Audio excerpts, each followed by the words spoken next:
The wagon wheel shattered against a hidden boulder buried beneath 3 feet of snow, and Victoria Langford knew with a sick certainty that they were going to die out here. The November wind screamed across the Kansas prairie like something alive and hungry, driving needles of ice into every exposed inch of skin, and her younger sister Lily was already shaking so hard her teeth clattered loud enough to hear over the storm.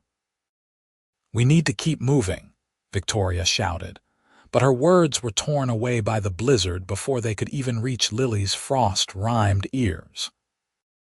The wagon driver, a man their uncle had paid handsomely to escort them from Independence to their cousin's ranch near El Dorado, had panicked when the wheel broke. He had unhitched one of the horses, muttered something about finding help, and disappeared into the white fury 20 minutes ago. Victoria knew he wasn't coming back. Men like that always saved themselves first. The remaining horse stood with its head down, ice crusting its mane, too exhausted to do more than exist. Victoria pulled Lily closer, wrapping both their cloaks together in a futile attempt to share what little warmth remained between them. Her sister was 19, 3 years younger than Victoria's 22, and she had always been delicate, prone to catching every chill that passed through. Now her lips were taking on a bluish tint that terrified Victoria more than the storm itself. "I am so cold," Lily whispered, and Victoria held her tighter. "I know, sweetheart, I know." They had been traveling for 2 weeks, fleeing the life their uncle had planned for Victoria. He had arranged a marriage to a merchant twice her age, a man with cold eyes and clammy hands who looked at her like she was property to be acquired. Victoria had refused, and when her uncle had tried to force the issue, she had packed what little she and Lily owned and run. Their mother's sister lived near El Dorado with her rancher husband, and she had written years ago promising sanctuary if they ever needed it. Victoria had prayed that offer still stood. Now, it seemed, they would never know. The cold was insidious, creeping through layers of wool and cotton like water through sand. Victoria's fingers had gone numb an hour ago, and her toes felt like blocks of wood in her boots. She tried to remember the stories she had read about surviving winter storms, but her thoughts moved sluggishly, like honey in January. Keep moving, that was important. But where could they go?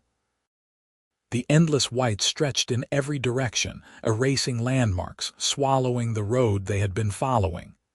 "Victoria," Lily's voice was small, frightened. "Are we going to freeze to death?" "No," Victoria said firmly, though she had no idea if it was true. "Someone will find us. Someone has to be out here." But even as she spoke, she felt doubt gnawing at her resolve. They had seen no other travelers since the storm hit at dawn. Anyone with sense was holed up somewhere warm, waiting out the blizzard. Only fools and desperate women were caught out in weather like this. Time became meaningless.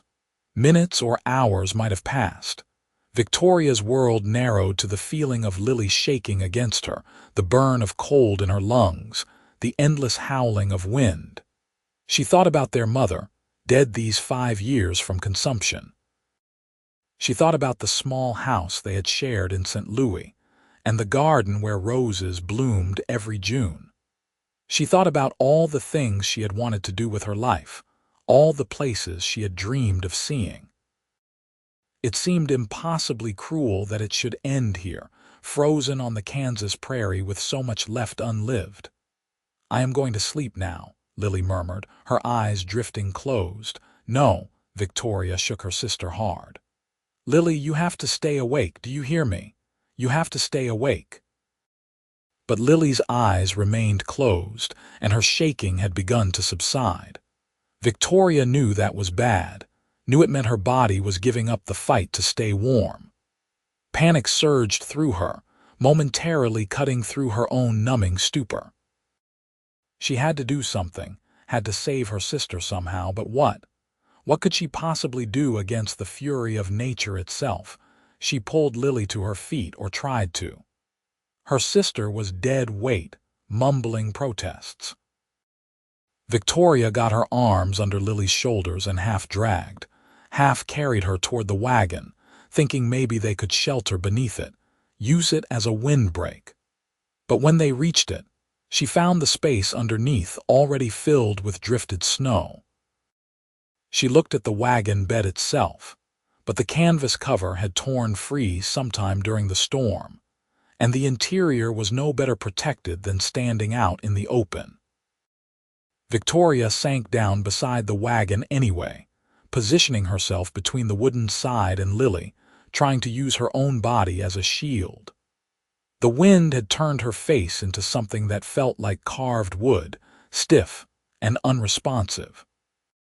She could barely feel her hands anymore, could barely feel anything except a deep, bone-level cold that made her want to simply close her eyes and drift away like Lily was doing. "I am sorry," she whispered to her sister. "I am so sorry I brought you out here." She let her eyes fall closed just for a moment, just to rest them. The darkness was almost welcoming after the endless glaring white of the snow. She could feel herself starting to float, the cold becoming somehow less urgent, less painful. It would be easy to let go. So easy to just slip away into the waiting dark. Somewhere in the distance, she heard a sound that did not belong to the storm. A shout, perhaps, or maybe just the wind playing tricks. She ignored it, sinking deeper into the strange warmth that was filling her chest. This was not so bad, she thought. This was almost peaceful. The sound came again, louder this time. Definitely a voice, deep and male. Then something was touching her shoulder, shaking her, and she wanted to tell whoever it was to leave her alone, to let her rest. But when she opened her eyes, she found herself staring up at a face half hidden by a ice-crusted scarf, dark eyes wide with alarm. "Madam? Madam, can you hear me?" Victoria tried to answer, but her lips would not form words properly. The man said something else she could not quite parse, and then he was lifting her, his arms strong beneath her shoulders and knees. She tried to protest, to tell him about Lily, but the words came out as meaningless sounds. "I've got your sister too, don't worry. You are both going to be all right." The man carried her through the storm, moving with confident purpose despite the wind and snow. Victoria caught fragmented impressions. A horse, larger than their wagon horse, standing steady against the wind. The man lifting her onto the saddle, then climbing up behind her, his arms coming around her to hold the reins, his body solid and warm against her back. The sensation of movement, the horse lunging forward through the drifts. She tried to see if Lily was truly there, if the man had really brought her sister too, but she could not turn her head far enough. The cold was pulling her back down into that dark floating place, and she could not fight it anymore. She felt herself slumping against the man's chest, felt his arms tighten around her. "Stay with me," he said, his voice close to her ear. "Just a little farther now. Stay with me." But Victoria was already gone, consciousness slipping away like water through her frozen fingers. She woke to warmth and pain. The warmth was glorious, a roaring fire that filled her vision with orange light. The pain was excruciating, 1,000 needles driving into her hands and feet as sensation returned to frozen flesh. She tried to cry out, but her throat was raw, and only a small sound emerged. "Easy now," a voice said, and Victoria turned her head to find a man kneeling beside her. He was young, perhaps 25 or 26, with dark hair and darker eyes set in a face weathered by sun and wind. A thin scar traced a line along his left cheekbone, giving him a slightly dangerous look despite the concern in his expression. "The pain means your body is thawing. It is a good sign, even if it does not feel like it." "Lily," Victoria managed to croak. "My sister. She is right here." The man gestured, and Victoria turned her head the other way to see Lily lying on a bed of blankets near the fire, her eyes closed but her chest rising and falling steadily. Relief flooded through Victoria so intensely she felt tears prick her eyes. "She is alive." "Yes, madam." "You both will be fine, though it was a near thing. Another hour and I would not have found you in time." Victoria looked around, trying to get her bearings. They were in a cabin, small but solidly built, with a fire crackling in a stone hearth. The walls were rough-hewn logs chinked against the wind, and the single room held little more than a bed, a table, and some rough shelves. A pot hung over the fire, steam rising from whatever was cooking inside. "Where are we?" "My line camp, about 3 miles north of where I found you."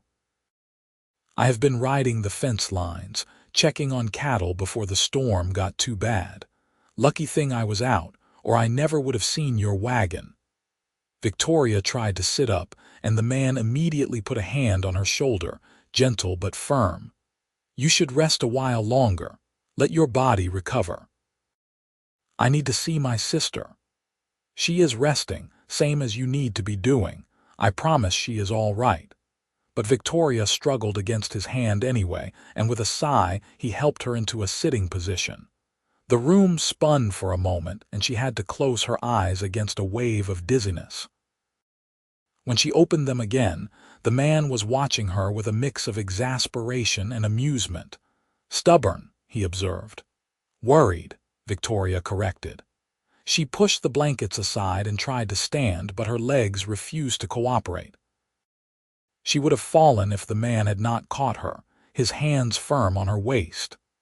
"I told you to rest," he said, but there was no anger in his voice, only resignation. He guided her the few steps to where Lily lay, then helped her sink down beside her sister.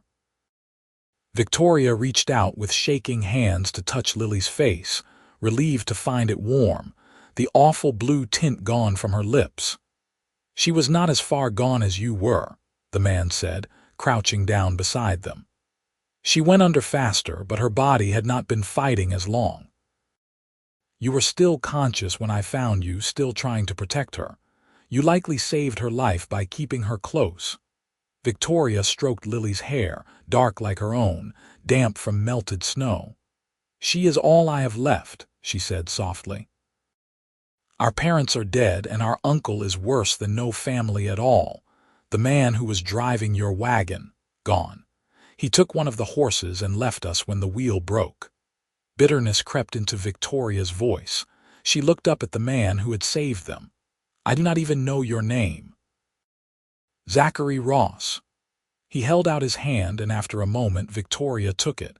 His grip was warm and calloused, the hand of someone who worked with rope and leather every day. "Most folks call me Zach, Victoria Langford, and this is Lily."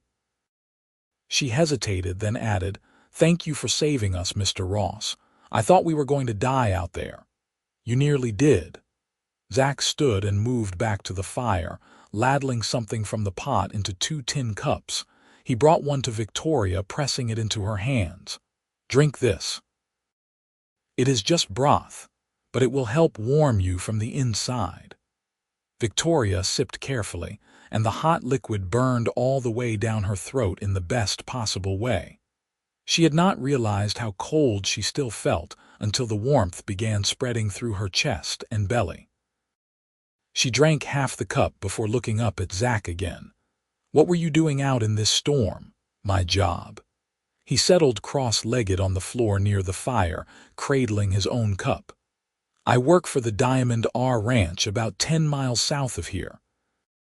The owner, Mr. Reynolds, sent me and a few other hands out to check the northern fence lines before the storm hit. We split up to cover more ground, which is how I ended up in this area. This cabin is one of several line camps scattered around the property. We use them during roundup, or when we need to stay out checking on the herd. You were supposed to check fences in a blizzard." Zach's mouth quirked in what might have been a smile. "The storm came up faster than expected. We thought we had another few hours before it hit." By the time I realized how bad it was getting, I was already too far out to make it back to the main ranch. I was heading for this cabin when I spotted your wagon. Victoria drank more broth, feeling strength slowly returning to her body.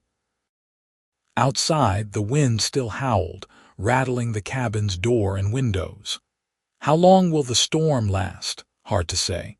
Could be a few hours, could be a few days. November blizzards on the Kansas prairie are unpredictable. He met her eyes across the fire. You are welcome to stay here as long as you need. There is food enough for several days and plenty of firewood stacked outside. We are going to El Dorado, Victoria said. Or we were trying to. Our cousin lives there with her husband. We were supposed to reach their ranch 2 days ago. El Dorado is about 15 miles south of here. Once the storm clears, I can take you there if you like. I know most of the ranches in the area. What is your cousin's name? Martha and John Hayes. He runs cattle, I think. Zach's eyebrows rose. I know John Hayes. Good man, honest rancher. He will be worried sick about you both when you do not show up on schedule. There is no way to get word to them. Not until the storm passes. Zach finished his broth and set the cup aside. For now, you both need to rest and recover. You can have the bed. I will make do with blankets by the fire. Victoria started to protest, but Zach held up a hand. I will not argue about this, Miss Langford. You and your sister nearly froze to death. You need proper rest, and that means a real bed. I have slept in far worse places than a warm cabin floor. There was a finality to his tone that told Victoria further argument would be pointless. She finished her broth and set the cup aside, looking down at Lily. Her sister was still deeply asleep, but her breathing seemed easier now, more natural. Should I wake her? Try to get her to drink something? Let her sleep a while longer. Her body needs rest more than anything right now. When she wakes on her own, we will get some broth into her. Zach stood and moved to a shelf, pulling down more blankets. Can you walk, or do you need help getting to the bed? Pride made Victoria want to insist she could manage on her own, but practicality won out. Her legs still felt like they belonged to someone else, weak and uncoordinated. I might need help.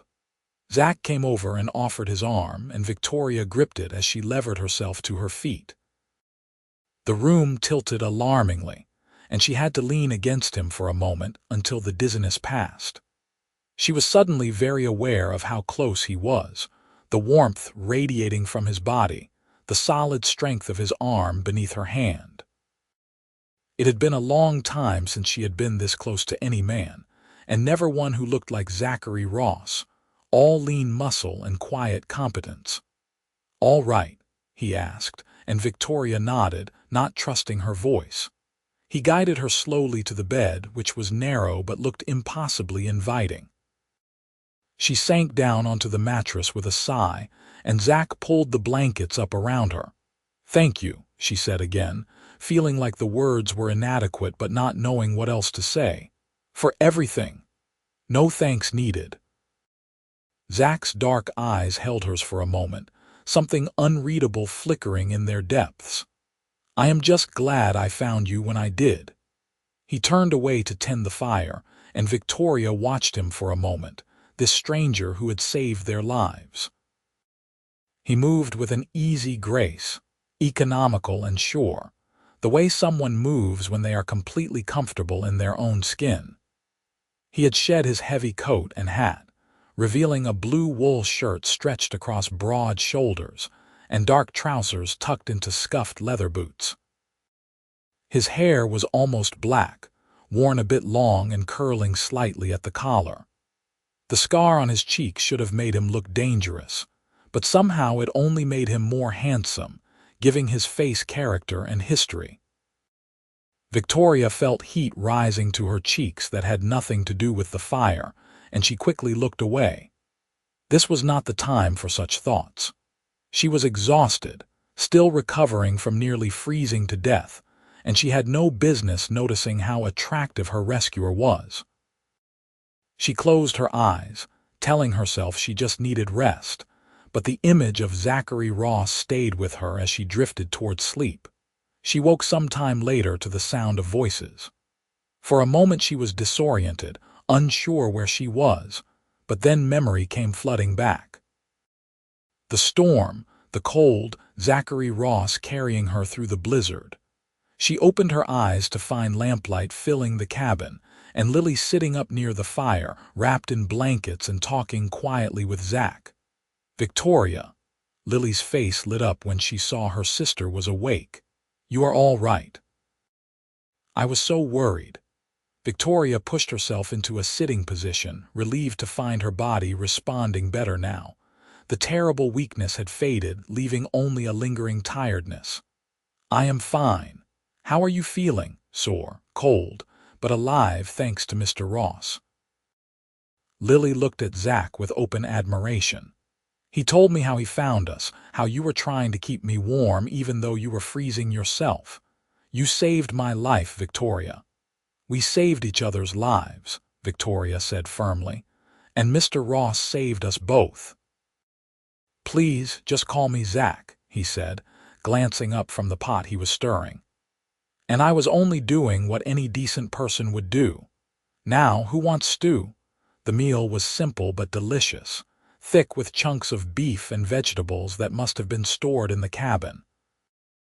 They ate in companionable silence, the warmth of the food and fire slowly driving away the last remnants of cold from their bones. Outside, the storm continued to rage, but inside the small cabin, Victoria felt safer than she had in months. After dinner, Lily began to droop again, her eyes heavy. Zach helped her back to the bed, and she was asleep almost before her head touched the pillow. Victoria moved to join her, but Zach gestured for her to stay by the fire. "She will sleep better without being crowded," he said. "Stay up a while, talk to me." Victoria hesitated, then settled back down by the hearth. Zach added another log to the fire, sending up a shower of sparks, then sat across from her. The lamplight painted his face in warm gold, softening the hard lines and making him look younger. "Tell me about yourself," he said. "What brought you and your sister out to Kansas in the middle of November?" Victoria wrapped her arms around her knees, considering how much to share. But something about Zach invited confidence, and the words came easier than she expected. She told him about their parents' deaths, about living with their uncle in St. Louis, about the marriage he had tried to force her into. She told him about their mother's sister in El Dorado and the desperate hope that had driven them to flee across half the country in pursuit of sanctuary. Zach listened without interrupting, his dark eyes fixed on her face. When she finished, he was quiet for a long moment. "That took courage," he said finally. "Running away like that, taking your sister with you, not knowing for sure what you would find on the other end." "Or foolishness," Victoria said ruefully. "If we had been smarter, we would have waited until spring to travel. We nearly died because of my impatience." "You nearly died because your wagon driver was a coward who abandoned you. That is not your fault." There was steel in Zach's voice, a quiet anger that made Victoria think he would have words for that driver if they ever met. "You were brave, Miss Langford. You protected your sister and you survived. That is what matters." Victoria felt warmth spreading through her chest again, but this time it had nothing to do with the fire or the food. She found herself studying Zach more carefully, noting the calluses on his hands, the way his shirt was faded from many washings but clean and carefully mended. This was a man who took care of what he had, who did not waste resources. She wondered about his story, what had brought him to Kansas, whether he had family waiting for him somewhere. "What about you?" she asked. "How did you end up working for the Diamond R?" Zach's expression shifted, something guarded sliding into place behind his eyes. "That is a longer story. We have time. The storm does not seem to be stopping anytime soon." He smiled at that, a real smile that transformed his face, and Victoria felt her breath catch. "Fair enough," he said. He leaned back against the wall, stretching his long legs out toward the fire. "I was born in Texas, on a ranch not too different from the Diamond R. My father was a rancher, and I grew up learning the business. I was good at it too, good with horses and cattle, good at reading weather and land." He paused, his gaze going distant. "When I was 20, my father died, thrown from a horse, and broke his neck. My mother had passed when I was just a boy, so it was just me and the ranch. I tried to keep it going, but I was young and did not know enough about the business side of things. Debts piled up. Within 2 years, I lost everything." Victoria hurt for him, hearing the old pain in his voice. "I am sorry." "It was a long time ago." Zach shrugged, but she could see it still stung.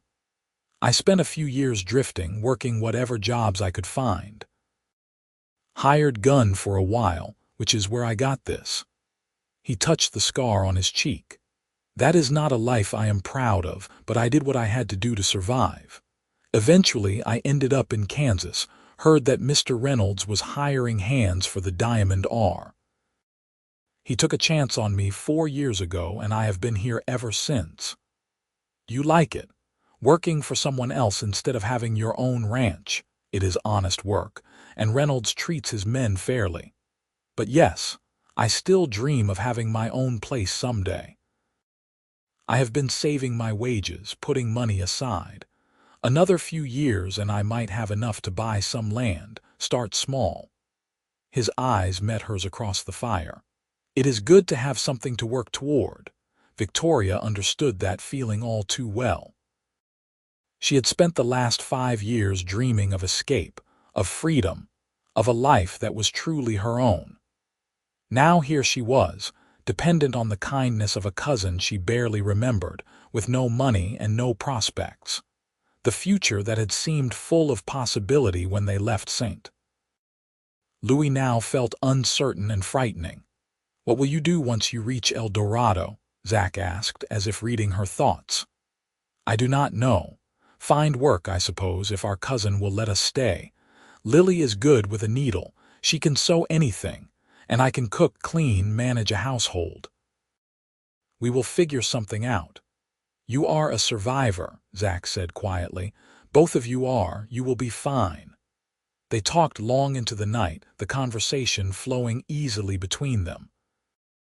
Zach told her stories about working on the ranch, about difficult cattle and stubborn horses, about the beauty of the Kansas prairie in spring when wildflowers carpeted the ground. Victoria found herself laughing at his stories, the fear and cold of the day fading into memory. She told him about books she had read, about the small freedom she had carved out for herself in St. Louis, about her dreams of seeing mountains someday. Eventually, exhaustion caught up with them both. Zach insisted Victoria take the bed with Lily, and he made a nest of blankets near the fire.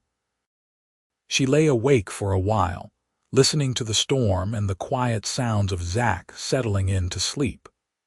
The cabin felt small and intimate in the darkness, and she found herself intensely aware of his presence just a few feet away.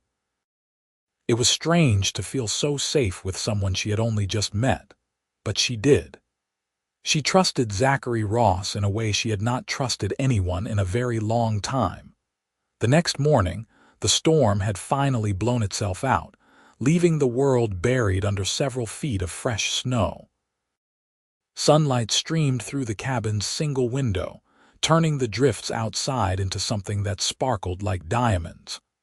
Zach was already up when Victoria woke, the smell of coffee and frying bacon filling the air. "Good morning," he said, glancing over his shoulder as she sat up. "How are you feeling?" "Much better." Victoria stretched carefully, testing her body. The terrible weakness was gone, replaced by a pleasant ache in her muscles. "What time is it?" "About 8. I have been up since dawn, checking on things outside. The storm has definitely passed, but the drifts are deep. It will be slow going trying to travel anywhere today." Lily stirred beside Victoria, yawning. "Is that bacon I smell?" "It is indeed, Miss Lily. Breakfast will be ready in a few minutes." They ate together, the mood lighter than it had been the day before. Death no longer crouched just outside the door, and the simple pleasure of hot food and warm shelter felt like the greatest luxury. After breakfast, Zach announced he needed to go check on his horse and see about retrieving anything salvageable from their wagon. "The wagon itself is probably buried under snow by now," he said as he pulled on his heavy coat and hat. "But I might be able to find your trunks, bring back anything important." "Our trunks have everything we own," Victoria said. "Our clothes, a few keepsakes from our mother." "Then I will do my best to find them. Stay inside where it is warm. I should be back within a few hours." After he left, Victoria and Lily cleaned up from breakfast and did what they could to tidy the small cabin. It felt strange to be doing such domestic tasks in a place that was not theirs, but it also felt right, like a small way of repaying Zach's kindness. They found a broom in the corner and swept the floor, folded blankets, and reorganized the shelves. "He is handsome, is he not?" Lily said as they worked, her tone carefully casual. Victoria felt heat rising to her cheeks. "I suppose so. You suppose so?" "Victoria, he is possibly the most handsome man I have ever seen, and he saved our lives. That is terribly romantic." "It is not romantic, it is practical. He happened to be in the right place at the right time. He carried us through a blizzard, Victoria. He could have left us and saved himself, but he did not, and now he is out there in the cold trying to recover our belongings." Lily gave her older sister a knowing look. "I saw how you were looking at him last night. I was not looking at him in any particular way." "You were absolutely looking at him, and he was looking at you the same way." Victoria turned away, flustered. "You are imagining things. We only just met him yesterday." "So, Mama always said she knew she was going to marry Papa within 5 minutes of meeting him." "Mama was 17 and foolish." "Mama was in love," Lily corrected gently. "There is a difference." Victoria did not have a good response to that, so she changed the subject, asking Lily how she was feeling, whether she had any lingering pain or numbness. They were still talking when Zach returned, stomping snow from his boots in the doorway. He was dragging something behind him, and when Victoria looked closer, she realized it was one of their trunks. "I found both of them," Zach said, hauling the trunk inside. They were half buried, but the latches held. Everything inside should still be dry. "The wagon is a total loss, I am afraid. Even if we could dig it out, that broken wheel makes it unusable, and your other horse wandered off. I followed the tracks for a while but lost them in some rocky ground." "The trunks are what matter," Victoria said, kneeling beside the one Zach had brought in. She opened it to find their clothes still neatly folded and her mother's jewelry box tucked in one corner. Relief washed through her. "Thank you, Zach. This means everything to us." "I will bring the other one up in a bit. Let me warm up first."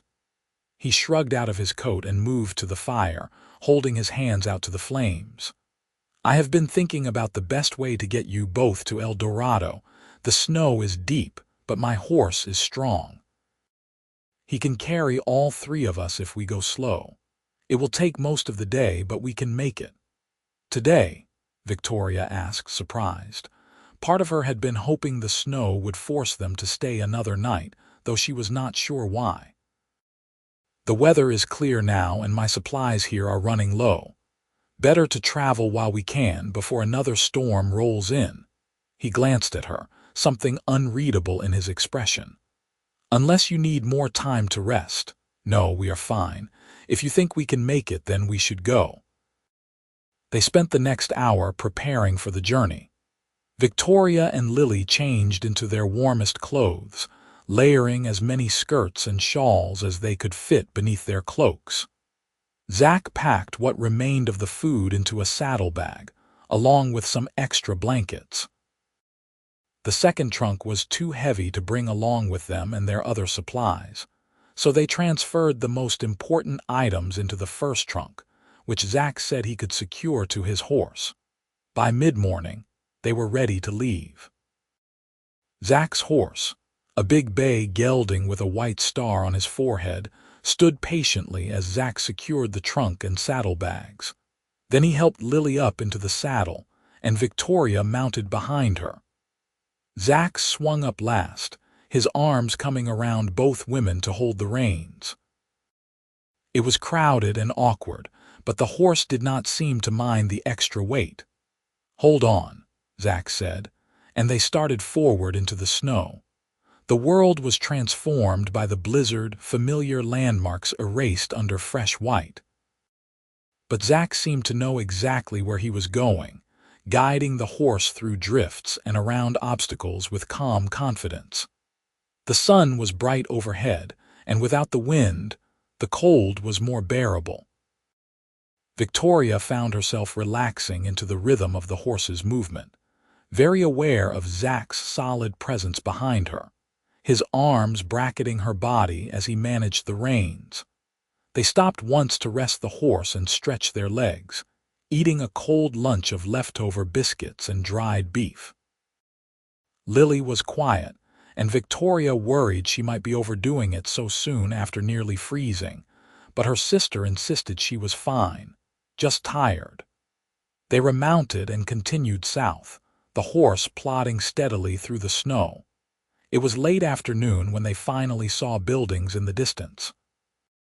El Dorado was not much as towns went, just a collection of wooden structures clustered along a single main street, but to Victoria, it looked like paradise. Zach guided the horse down the street, past a general store, a saloon, and a small church. A few people were out shoveling snow from walkways, and they looked up with curiosity as the three of them rode past. "The Hayes Ranch is about 2 miles west of town," Zach said. "We are almost there." Sure enough, 20 minutes later they crested a small rise and saw a ranch spread out below them. A sturdy house sat at the center, with a barn and several outbuildings arranged around it. Smoke rose from the chimney, and as they rode into the yard, the front door flew open and a woman rushed out.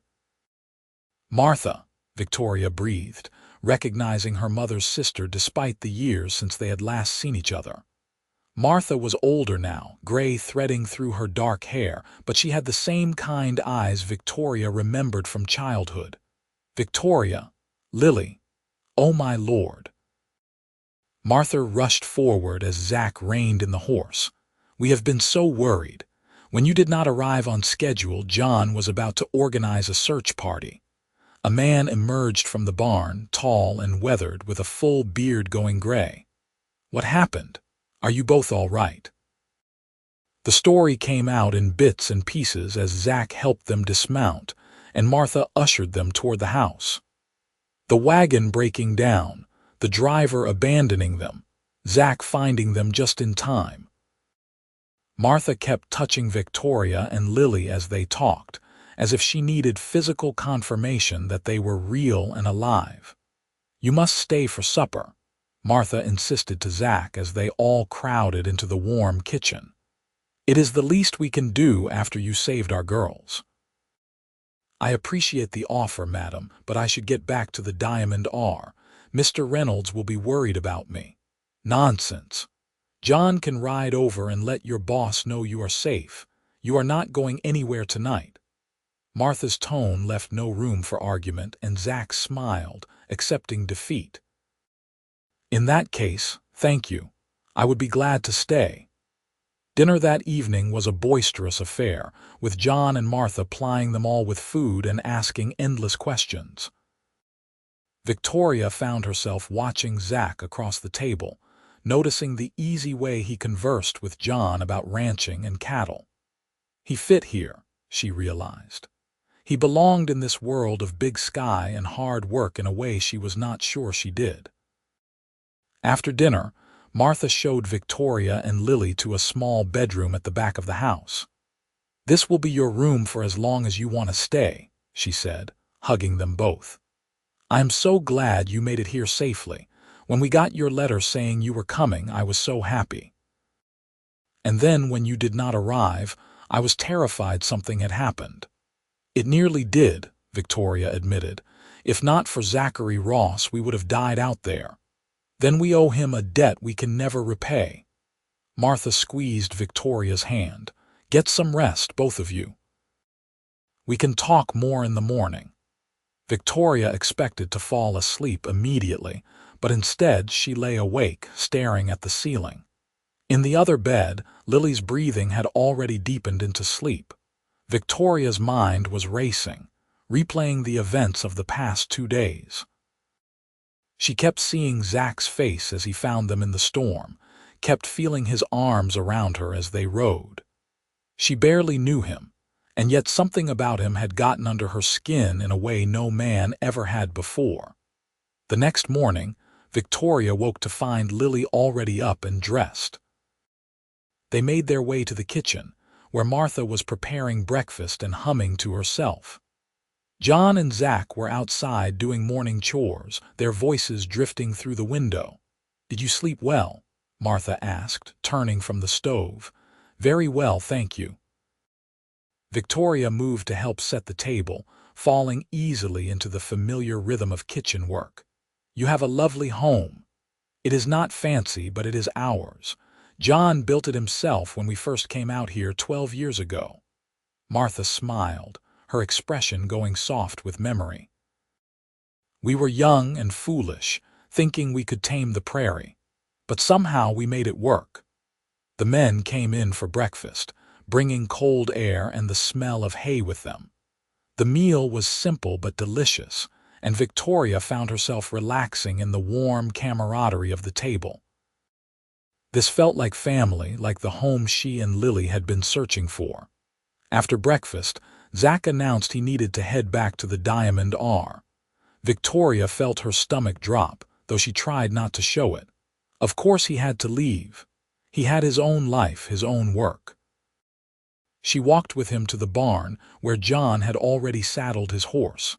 "Thank you again," Victoria said, the words feeling inadequate. "For everything. You saved our lives. I am just glad I was in the right place at the right time." Zach met her eyes, and Victoria saw something there that made her pulse quicken. "Will you be all right here, with your cousins?" "Yes, Martha and John have been wonderful. This will be a good home for us." "Good. That is good." Zach seemed to be struggling with something, and Victoria found herself holding her breath, waiting. Finally, he said, "The Diamond R is only about 10 miles from here. I could visit if you would like. Make sure you are settling in all right." Victoria felt a smile spreading across her face. "I would like that very much. Then I will come by in a few days if that is all right with your cousins." "I am sure it will be fine. You will always be welcome here, Zach." He nodded, swinging up into the saddle. He looked down at her for a long moment, something intense and unspoken passing between them. Then he touched the brim of his hat and turned his horse toward the road. Victoria stood watching until he disappeared over the rise, feeling strangely bereft. It was foolish, she told herself. They had only known each other for 2 days. But somehow those 2 days had changed something fundamental inside her, had opened a door she had not even known was closed. The next few days passed in a blur of settling in. Martha gave Victoria and Lily a tour of the ranch, introducing them to the handful of ranch hands who worked for John.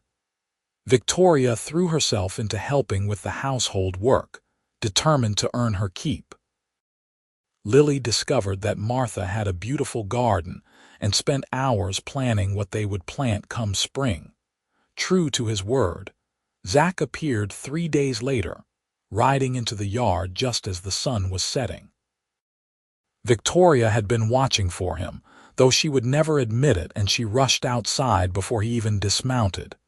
"You came," she said, and immediately felt foolish for stating the obvious. "I said I would."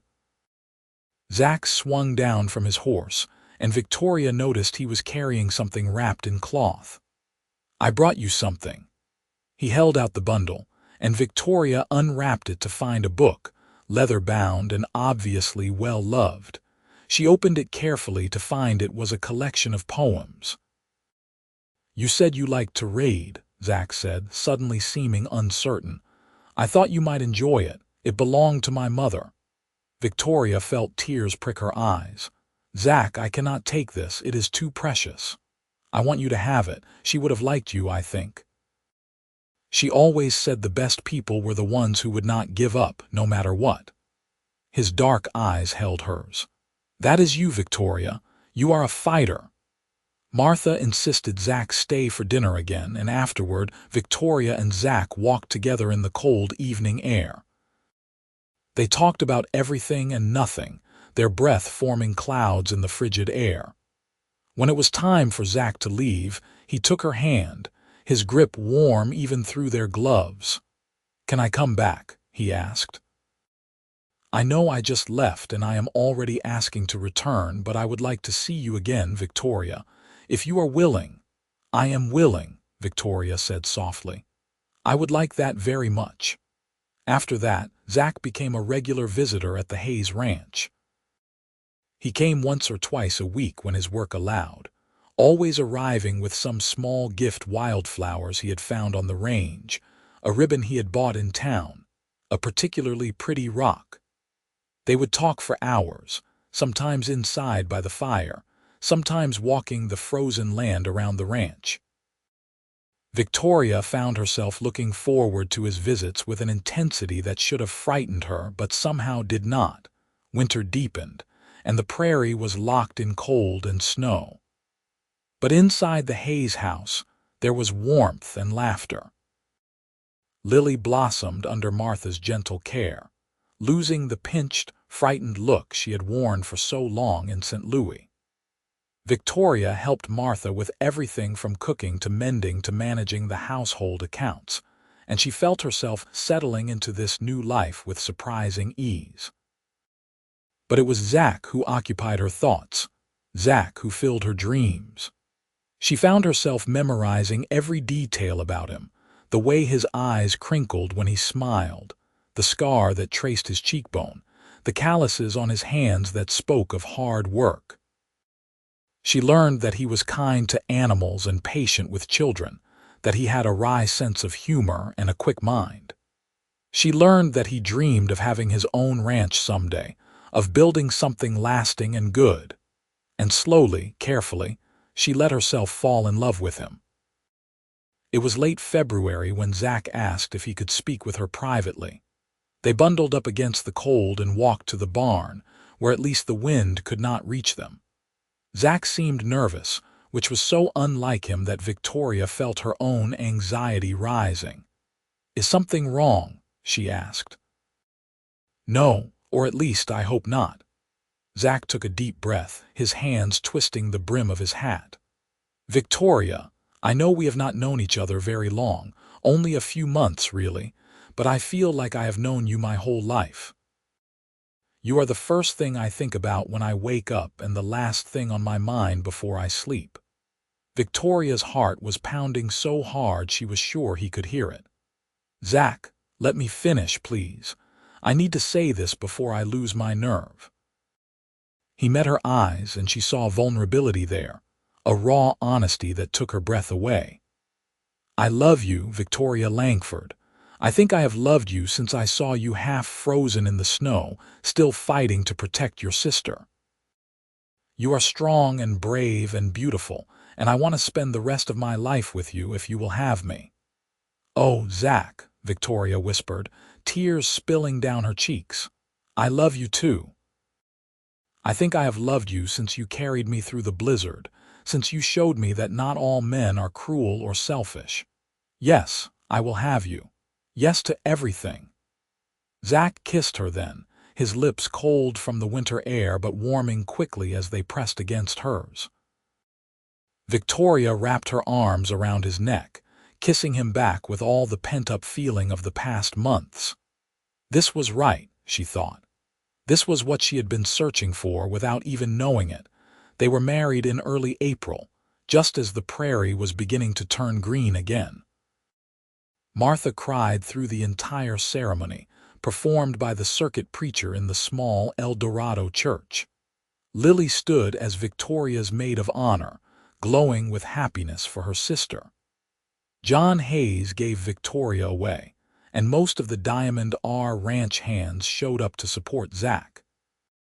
Mr. Reynolds, Zach's boss, gave them a wedding present that left them both speechless, a deed to a section of land bordering the Diamond R, along with a small herd of cattle to start their own operation.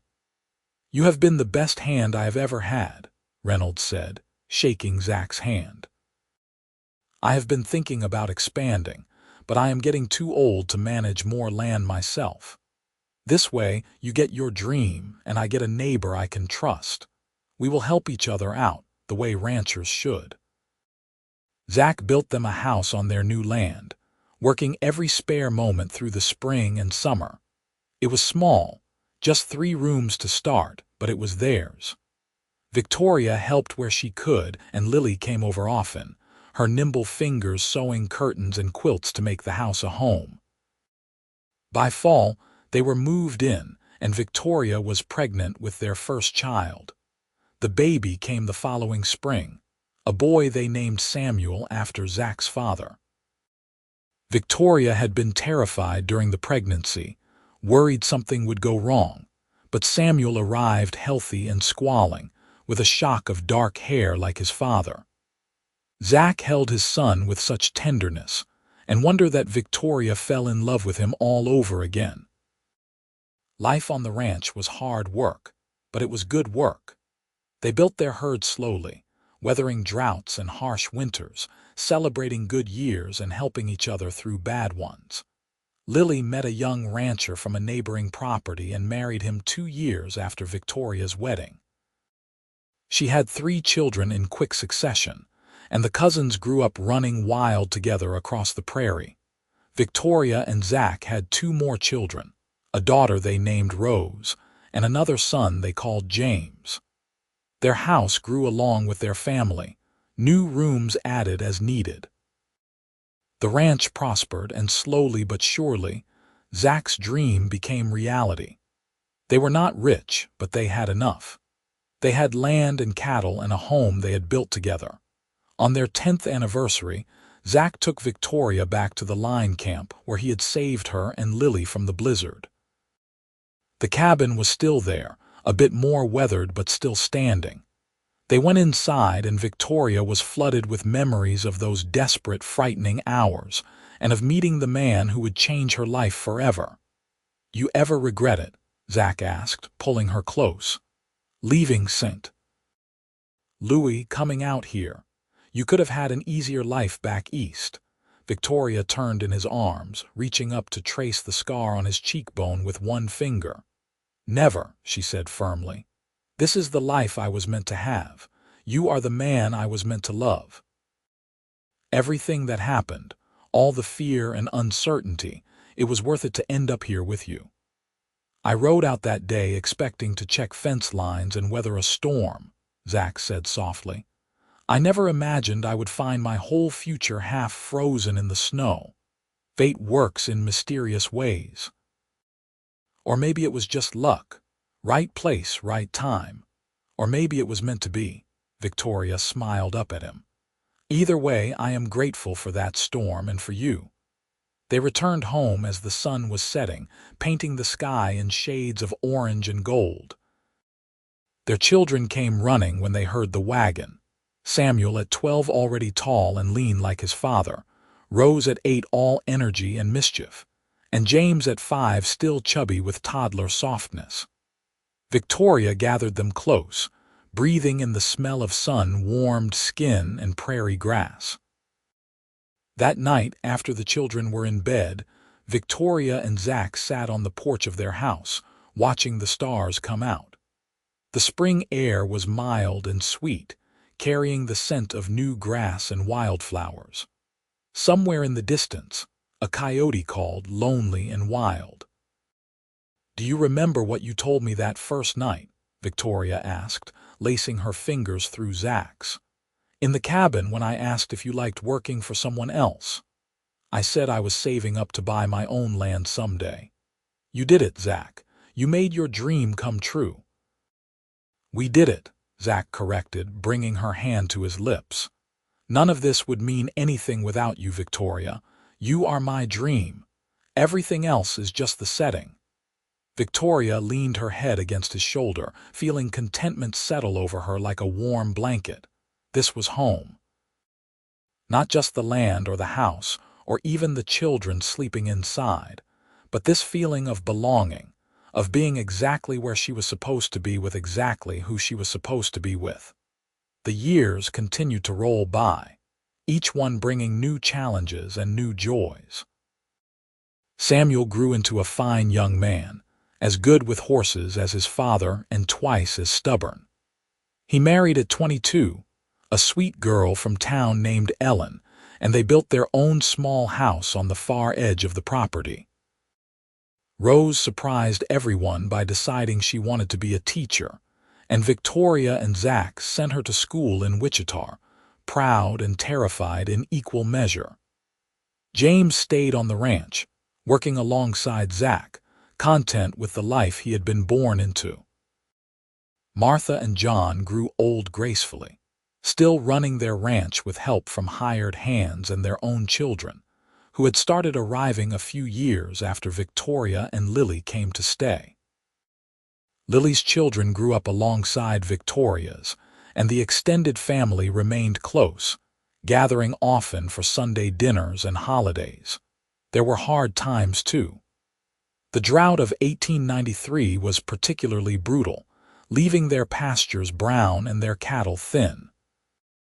They lost a significant portion of their herd that year, and for a while, Victoria wondered if they would lose everything Zach had worked so hard to build. But they tightened their belts, helped each other, and survived. The rains came eventually, and the prairie turned green again. In 1896, Lily's husband was thrown from a horse and broke his back. He survived but was paralyzed from the waist down. The whole family rallied around them, helping work their land and care for their children until Lily's oldest son was old enough to take over the ranch operations. It was a reminder of how fragile life was, how quickly everything could change. But there were far more good times than bad. Grandchildren arrived in a steady stream, filling the house with noise and laughter. Victoria taught her granddaughters to cook and sew, while Zach taught the boys to rope and ride.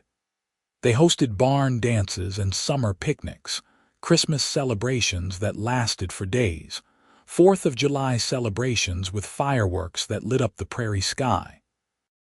As Victoria entered her 50s, she sometimes found herself thinking about that girl who had fled St. Louis all those years ago, desperate and frightened. That Victoria had no idea what the future held, no way of knowing that the worst day of her life would lead directly to the best. The blizzard that nearly killed her had instead brought her everything she never knew she wanted. One evening, as they sat on their porch watching another sunset, Zach suddenly said, "I have been thinking about that driver, the one who abandoned you and Lily." Victoria was surprised. They rarely spoke about those days anymore. What about him? "I used to imagine what I would do if I ever met him, how angry I would be." Zach shook his head. "But now I think I would thank him. Thank him. If he had not abandoned you, if he had gotten you safely to Martha and John's ranch, you never would have been caught in that storm. I never would have found you. We never would have met." He turned to look at her, his dark eyes warm. "I would not wish that terror on you for anything, but I cannot regret the circumstances that brought you into my life." Victoria thought about that, about the strange and twisted path that had led her here. I suppose every life is like that, is it not? Full of moments that seem terrible at the time but lead us exactly where we need to be. Maybe, or maybe we just got lucky. "I choose to believe it was fate," Victoria said firmly. The universe knew we were meant to find each other, and it made sure we did." Zach smiled at her, that slow, warm smile she had fallen in love with all those years ago. "Then I am grateful to the universe, and to that blizzard, and to every twist of fate that brought us together." In 1904, Mr. Reynolds died, leaving the Diamond R to his daughter and son-in-law. They were good people, younger and full of new ideas, and they maintained the close relationship Reynolds had fostered with Zach and Victoria. The two ranches continued to help each other, sharing resources and labor during the busy seasons. Samuel and Ellen gave them 5 grandchildren, and Samuel took over more and more of the daily ranch operations as Zach slowed down with age. Rose returned from Wichita with a teaching certificate and a husband, a banker's son who adapted surprisingly well to ranch life. They built a house in El Dorado, and Rose taught at the local school, molding young minds with the same passion her mother had once used to survive a blizzard. James married late, at 31, to a widow with 2 young children. He proved to be an excellent stepfather, and he and his wife added 2 more children to the growing family. Victoria's hair turned gray, then white. Zach's dark locks followed suit, and the scar on his cheek became just one of many lines marking his weathered face. But his eyes remained the same, dark and warm and full of love every time they looked at her. They celebrated their 30th anniversary, surrounded by children and grandchildren, the house bursting at the seams with family. Someone suggested they tell the story of how they met, and Victoria found herself recounting that terrible, wonderful day when everything changed. The younger grandchildren listened wide-eyed as she described the blizzard, the cold, the moment Zach appeared out of the storm like an angel. "And you fell in love right away?" asked Emma, Samuel's youngest daughter. "Not right away," Victoria said, smiling at Zach across the crowded room, "but close to it. Your grandfather saved my life, and then he showed me how to live it." "That is so romantic," Emma sighed, and the whole room laughed. Later, after everyone had gone home or gone to bed, Victoria and Zach sat together in the quiet house. Victoria was mending one of James's shirts, and Zach was reading the newspaper by lamplight. It was so ordinary, so comfortable, and yet Victoria felt a swell of gratitude so intense it nearly brought tears to her eyes. "What are you thinking about?" Zach asked, looking up from his paper. "How lucky I am, how blessed. We both are." Zach set the paper aside and came to sit beside her, taking her hand. His fingers were gnarled now with arthritis, but his grip was still strong. 30 years, Victoria. 3 decades of my life with you, and it still is not enough. I want 30 more. I want forever." "Then we will just have to live forever," Victoria said, leaning against him. "I am not ready to let you go yet, Zachary Ross. Good, because I am not going anywhere without you." They sat together in the lamplight, 2 people who had found each other in a blizzard and built a lifetime together. Outside, the Kansas wind whispered across the prairie, carrying the promise of spring. The land they had worked so hard to tame stretched out in every direction, dotted with the homes of their children and grandchildren, a legacy built on love and hard work, and the courage to keep going even when the storm seemed impossible to survive. Victoria thought about that frightened girl she had been, fleeing one life and hoping desperately for another. She thought about Lily, who had survived alongside her and built her own happy life. She thought about Zach, riding out into a blizzard to check fence lines and finding instead the woman he would spend his life with. It had not been easy. Building a life together never was. There had been arguments and setbacks, losses and disappointments, but through it all they had each other. They had love, fierce and steady and true. And in the end, that was what mattered most. As Victoria drifted toward sleep that night, warm and safe in the bed she had shared with Zach for 30 years. She sent a silent thank you to whatever force had guided her through that terrible storm. She had nearly died that day, but instead she had found life. Real life, full and rich and beautiful. The years continued their relentless march forward. Zach's joints grew stiffer and Victoria's eyesight dimmed, but they adapted as they always had. Grandchildren became young adults, and great-grandchildren began to arrive. The ranch that had started with just Zach and Victoria now supported multiple families, a small empire built on love and determination. In 1912, they celebrated their 40th anniversary. The party was held at Samuel's house, since it was the largest and nearly 100 people attended. 4 generations of family gathered to honor the couple who had started it all. There was food and music and dancing, stories told and retold, laughter echoing across the prairie. As the sun began to set, casting long shadows across the land, Victoria found herself standing a little apart from the crowd, just watching. She saw her children, now middle-aged themselves, laughing with their own children. She saw Lily, gray-haired but still beautiful, dancing with her youngest grandson. She saw the land they had all worked together to build, the houses and barns and fences, the cattle grazing in distant pastures. Zach came to stand beside her, slipping his arm around her waist. "What are you thinking, my love?" "I am thinking about how it all started. A broken wagon, a blizzard, a cowboy who refused to give up on 2 frozen women." Victoria turned to look at him, this man who had been her partner, her love, her whole world for 4 decades. "I am thinking about how one day changed everything." "It was a good day," Zach said softly. "The best day of my life, though I did not know it at the time. Mine, too." They stood together watching their family, their legacy, as the sun painted the sky in shades of gold and crimson.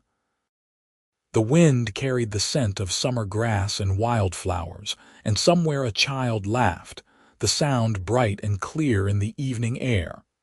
This was happiness, Victoria thought. This moment, this life, this love.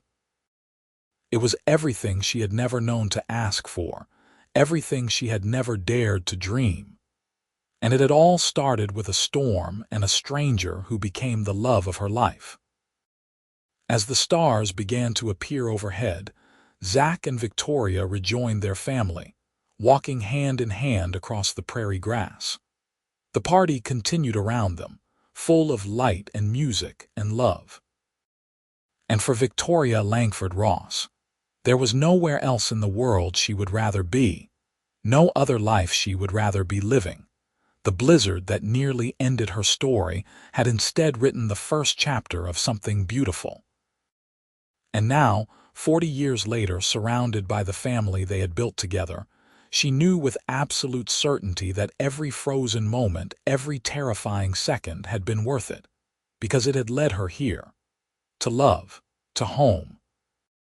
To Zachary Ross, the cowboy who had saved her life and then shown her how to live it to its fullest. And that was the greatest gift anyone could ever receive.